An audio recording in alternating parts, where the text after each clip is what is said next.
Good morning, Javier Becerra, Chairman of the Democratic Caucus.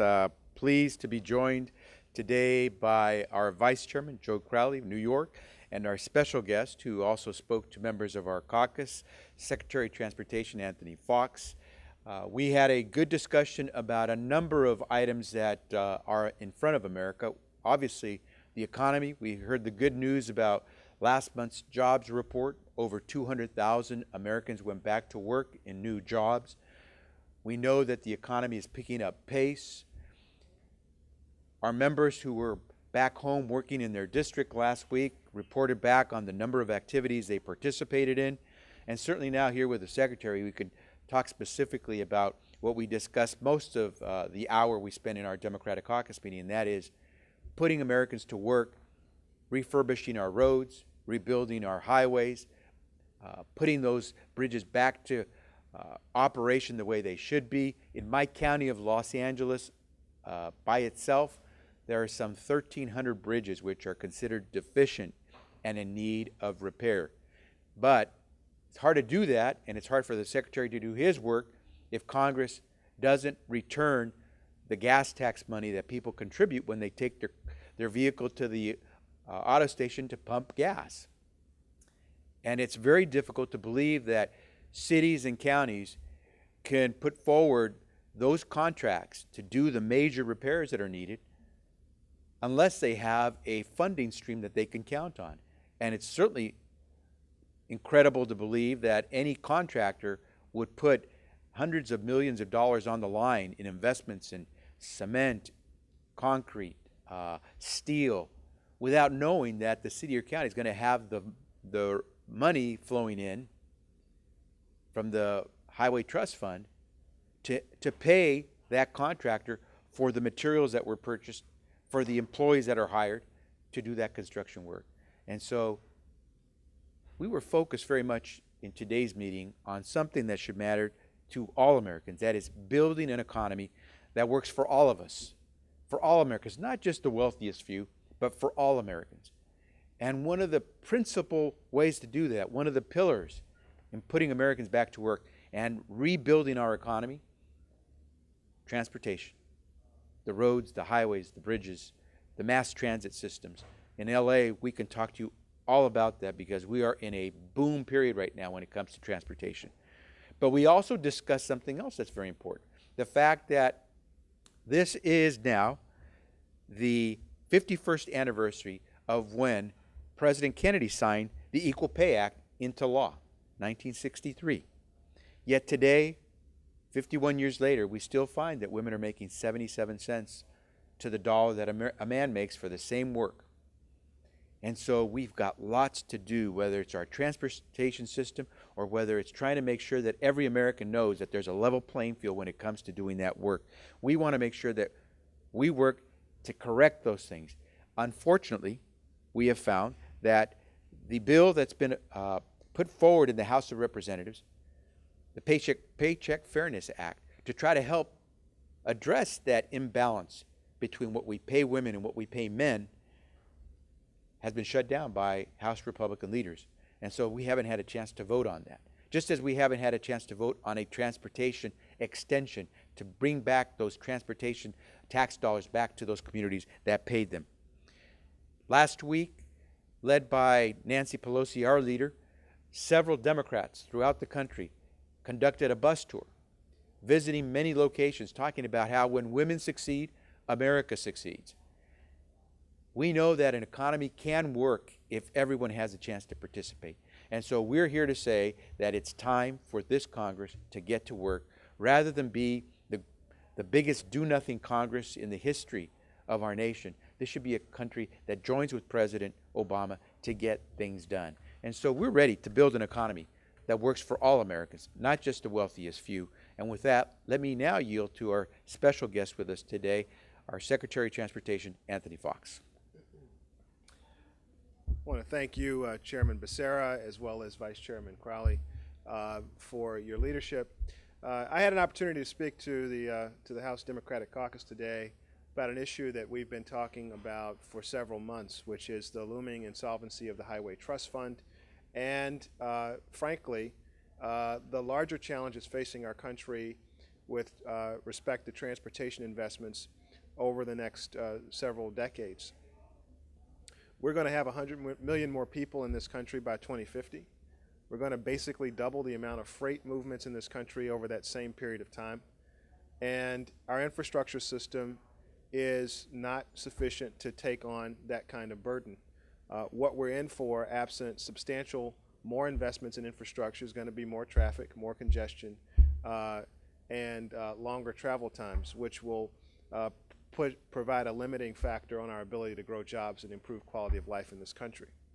And so it's in that context that we find ourselves this summer with a highway trust fund that will become insolvent by August, 700,000 jobs around this country potentially at risk, and perhaps just as importantly or more importantly, state and local project sponsors that don't know how to plan, don't know whether to put forth the tens of millions of dollars to get a project ready for federal investments because they don't know whether the federal investment will come.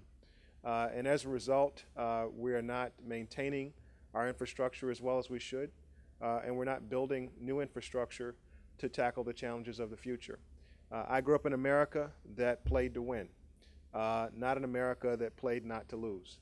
And that is why I'm here today to talk about the Grow America Act, the bill that the President and I have put forward that will increase annual outlays in transportation investment, that will help lift this country to higher heights in infrastructure investment, reduce choke points, create shorter travel times, and make this country better positioned for the growth and for the opportunities of the future. And so thank you very much, and it's great to be with you. Let me now yield to our Vice Chairman, Mr. Crowley. Thank you, Mr. Chairman. I'll be very brief because I know you want to get to questions to the Secretary and to us as well on a broader range of issues.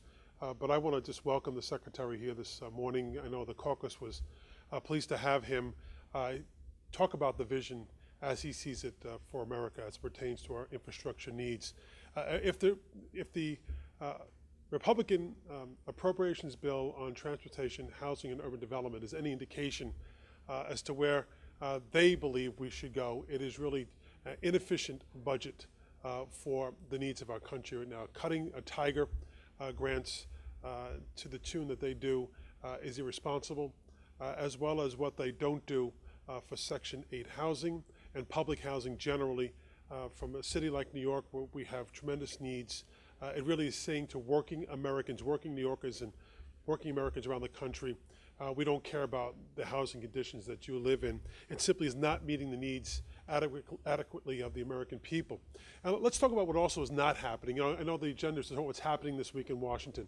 But again, there's no bill on the floor to pass an unemployment insurance extender. It's not on the agenda this week. There's nothing on the floor on the agenda of the Republicans to pass a comprehensive immigration reform bill. I'd like to talk about what we are doing this week. We're not doing a heck of a lot this week. And the challenges and the needs of the American people are not being met once again by this Republican do-nothing Congress. I hope that the Secretary can inspire my Republican colleagues to do more, because we're not preparing this country, our country, the American people, for the needs of the 21st century. They may seem mundane, making sure that roads and bridges and tunnels are in good shape. But when those bridges collapse, or when the tunnels fail, or when the roads become unusable, then it becomes a very practical issue for the American people. We know of a colleague in one state where a bridge will be down for the summer months. That will absolutely change the vacation plans for hundreds of thousands, if not millions of people here on the East Coast. These are real practical issues that need to be addressed, and the Republican members of Congress, the leadership of the House, needs to get its gears in order and working on these incredibly important issues for the American people. And with that, I'll yield back to the Chairman. Thank you to our Vice Chairman. Let me ask if there are any questions that we focus them first on transportation, since we have the Secretary here, and then we can handle any other questions after that. Yes.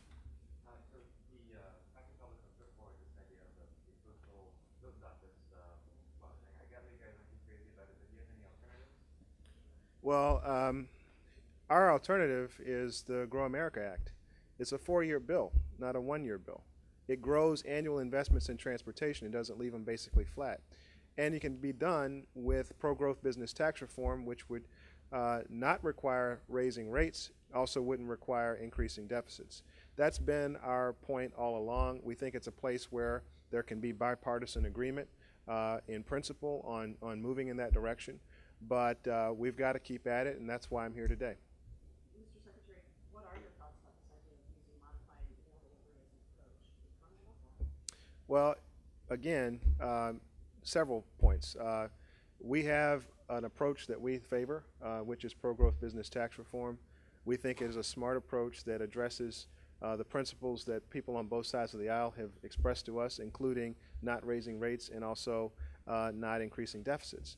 You know, I think we've got to get past like the gimmicks in transportation and really get serious about trying to get a long-term strategy done. I will say that all along we've said that if there are other ideas that emerge, that we would be willing to consider those ideas. And I suppose that's where we are. But I tell you that we've got a plan to pay for our bill that is a long, multi-year bill. And what local and state governments are telling us they need is long-term certainty. You can't get big projects done in a year or in a few months. You have to spend years in many cases planning those projects and getting them in line.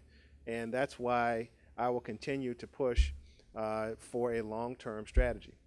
I want to just add on that point.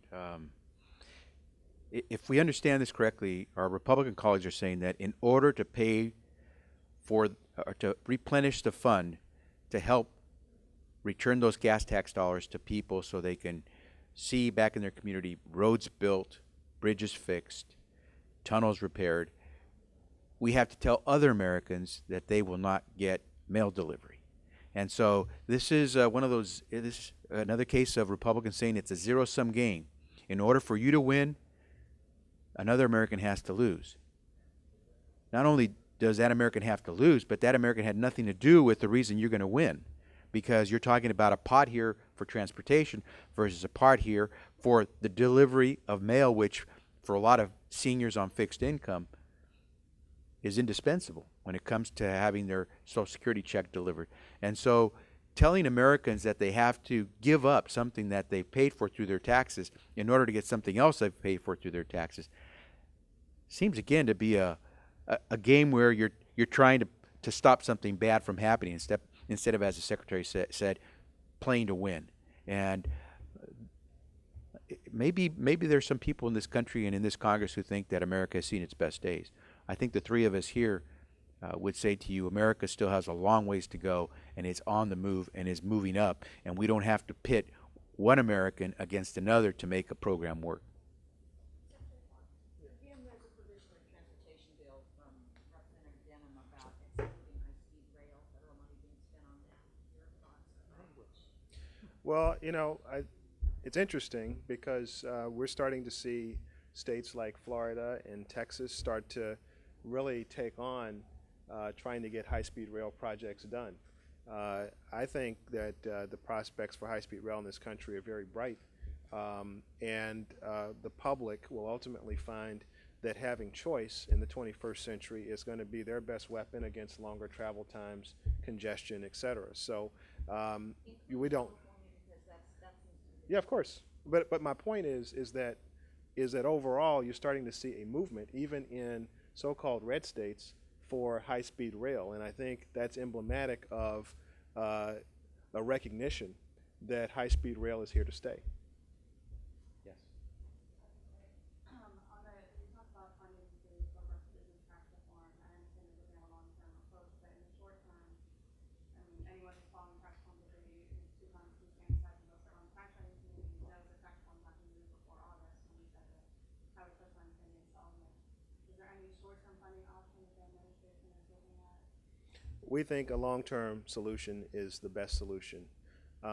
We've had 27 Band-Aids over the last several years, 18 continuing resolutions in transportation.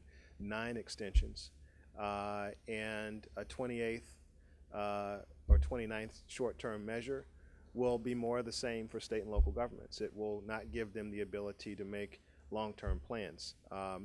And that's why we're going to keep pushing for that. Now, on the question that you ask about pro-growth business tax reform, I think the question is, why not? You know, why can't we go forward and try to get something done on this on a long-term basis, particularly when it's consistent with what folks have told us. They don't want to raise tax rates. They don't want to increase the deficit. So we've got a proposal that that actually puts multiple years of funding in place and can do that. So that's where we are. I think the House Sure. wants to- And then we'll go you. I just wanted to ask around. Okay, I think House Republicans would say they prefer a long-term solution too. But I just want to clarify, are you saying the administration did not accept as a short-term solution the postal idea being forwarded by Republicans? What I'm saying is that we have a proposal on the table that we think is the best proposal and meets the test that people on both sides of the aisle have put on the table. What we've also said is that we will listen to what kind of ideas emerge from Congress. I will point out that on its best day, the proposal that's being offered on this postal service is a 1-year proposal. And so it doesn't meet the demands of a long-term investment. And I am not in a position to articulate the ins and outs of the postal side of this and what kinds of impacts there would be there. But what I can tell you is that we can go a year and come up with something else to cut to pay for transportation and, you know, keep going on and on for the rest of time. But what's going to happen in the process is that we're still going to grow as a country. We're still going to have 100 million more people. We're still going to have to manage almost doubling the amount of freight moving around. And for Americans out there, the potholes are going to get deeper. The travel times are going to get longer. The trips to pick up your kids are going to get longer. It's just not the way to do business. And that's the thing that we're trying to change. On transportation? Emma, go ahead. Sorry. Sorry. Secretary Foxx, We'll get there. The Democrats in the Senate are advancing their own extension of the highway bill and highway infrastructure program. What do you think of that piece of legislation that's being introduced? Well, there are 4 committees of jurisdiction on the Senate side. One of them has moved forward. We're still waiting to see what Commerce and Banking and Finance do. Our view is that, you know, we need to increase the annual investment in transportation. And so that's something we're going to continue pushing for, because if we set the level where it is and keep it in place over several years, that's an improvement over doing nothing. But it doesn't help us address the long-term trends that I continue to talk about, which is the fact that our road systems are going to become increasingly strained. I've been ringing the alarm bell about the Highway Trust Fund for the last few months, and it is a crisis. But the crisis that people don't see as clearly is the fact that the projects we need as a country aren't even being put on the books because the certainty is lacking and the resources are lacking. We are under-investing in infrastructure in this country. We are under-investing, and we need to increase the amount of investment. So it's a serious concern within the administration, within the Department of Transportation, that the bill is going to the Senate right now, crisis. Well, look, I think there continue to be conversations on the Senate Finance Committee about how to deal with the crisis in front of us. But like I want to keep pointing out, we have 2 big crises. We have the cliff that's coming in August, and we've got the growth cliff that's coming over a longer horizon that we've got to address. And the cheapest, most efficient, and responsible way to address it is to address it right now. Any other questions on transportation? Yes, Ania, go ahead. One of the things that's missing on the House side is the Safe Energy Transportation Fund that the administration is touting as incredibly important. What is the impact of that fund not being in whatever legislation ends up going through? Well, our crude by rail safety regime basically consists of certain agencies within DOT, including PHMSA and FRA. And those systems and the way they're funded currently were funded and developed before we saw the proliferation of this movement of crude oil by rail, which has increased, a huge percentage of transport over the last 4 or 5 years. And what we're trying to do with that fund is to provide a flexible pool of resources that can be moved to increase inspections if necessary, increase research if necessary, to basically study how our agency and other agencies should be planning for this growth over the next several years, because it doesn't seem to be abating in terms of the amount of movement by rail. So we think it's an important investment for Congress to make, and our folks will be on the House side, and they'll continue working on the Senate side to ensure that we have the ability to move resources to make this to address this issue. I've been dealing with this issue since I came into the department. The Loch Magantic incident in Canada happened within my first month, and one of the things we found initially was that we may have had research money available in one of our agencies, but it wasn't as easy to move that research money into the other agency that had another piece of jurisdiction. And so we're arguing for a flexible account that will allow us to move those resources to address problems as they emerge.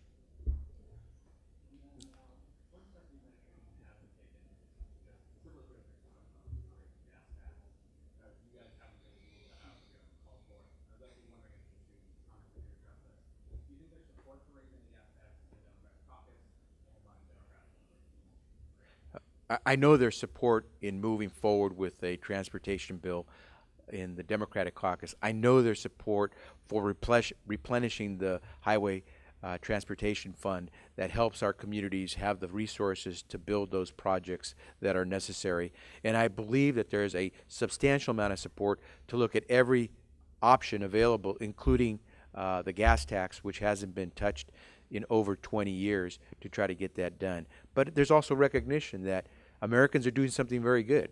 We're driving less, and we're driving more fuel-efficient vehicles. And so the reality is you can't just look at the gas tax as a solution, because it's going to continue to draw down in terms of the amount of money that you can rely on as a local community to fund these projects. So we have to be more innovative. And led by people like Earl Blumenauer from Oregon, we have seen Democrats propose any number of measures to try to make sure that we have the resources our communities need, complementing the gas tax money that we already pay, to try to make sure that we can get those roads fixed and those mass transit systems built. We cannot, as the Secretary said, just close our eyes and hope things improve. We need to prepare, and we need to start doing that now, because these are long-term investments. There's really not much I can add to what the chairman has said. I do think we'll look at all aspects of the trust fund. Certainly, as he said, Americans are responding to the higher cost of gasoline, driving more efficient vehicles, some no-gas vehicles, many, many more on the road today. And that has an impact as well on the trust fund. So we have to look at all of that as we move forward, and I think Democrats are prepared to do that. What I will say is, once again, and you're probably going to get sick and tired of me hearing me say it, but I'll say it again, there is really no vision. At best, it's nearsighted. It's one-year fixes as opposed to a long-term vision for America. Where are the big things that Congress could do? My grandparents came here 100 years ago. We were doing big things. Congress was doing big things. We're not doing them anymore. We're not doing this. Republican-controlled House of Representatives has, at best, nearsighted vision, no far-sighted vision at all. Other questions? Hi. I wanted to ask you about, sorry to first of all, last week the number of Democrats and Republicans were very upset about Congress not being notified expectations again. And I heard that that was also part of the discussion of the briefing last night. I'm wondering, do you feel that Congress should come to Congress in advance and be notified several of the committees? Let me let the noise subside.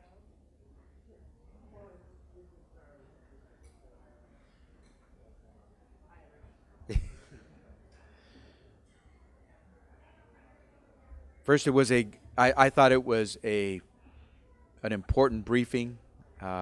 We received information that is classified.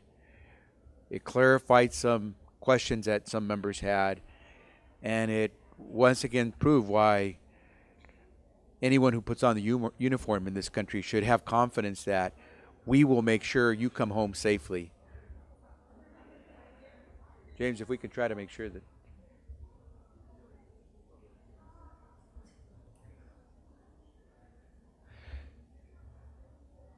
And so I think the commitment of the United States of America to make sure any man or woman who puts on the uniform comes home safely, you can't doubt that. And I thank the president. I think America thanks the president for having brought Bo Bergdahl back home to his parents. I know his parents are thankful, and the mothers and fathers of our other men and women in uniform are thankful that they know that if their son or daughter should happen to fall into enemy hands, that we will do everything in our power to bring him home. One thing that was clarified in this briefing is that there can be no one at the highest levels of Congress who can claim that they did not have a sense about this effort to get Sergeant Bergdahl back home. What was not known was the timing, when it would happen. And as I believe the president and the administration have said on several occasions, Sergeant Bergdahl's life may have hung in the balance in being able to do this quietly and quickly when the window opened. We're going to find out more as hearings take place to learn more about the transaction that occurred, the effort that was made to secure Sergeant Bergdahl's release. But I know this, put in the shoes of the President of the United States, whether it was to go after Osama bin Laden, whether it was to take out those Somali pirates that were holding Americans hostage a couple years back, or whether it was to save the life of an American soldier who clearly was deteriorating. Those are tough calls that only the President of the United States can make. He made it. Sergeant Bergdahl is back in American hands, recovering. That is good. That is good for any young American who's thinking of serving in the armed forces of the United States of America. It's good for the parents of those young Americans who are willing to serve. And it's good for our country to know that we will go to all ends to make sure that we get our troops back home safely.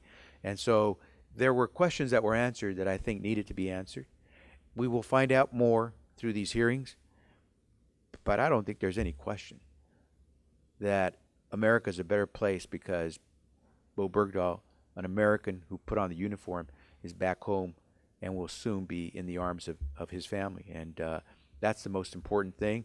And the fact that Congress will get to find out a little bit more of what they didn't already know, because again, members of Congress already had a sense of what was being worked out. We will get a clear picture, and so will the American people. But thank God, Bo Bergdahl, the last American in enemy hands, is back home. I might find myself saying this more often than you would like as well. The chairman has spoke for both of us on this issue. But I will say, as this war winds down, and this has been a decision that the president ran on and won 2 elections on, and this war is coming to an end. These are the types of things that happen at the end of conflicts, where prisoners are exchanged. I think this is a tough call, but I do think the president's decision was the right decision. We obviously have more information that will be coming out over the next few weeks about the condition of Sergeant Bergdahl and what led to his being held by the Taliban in the first place.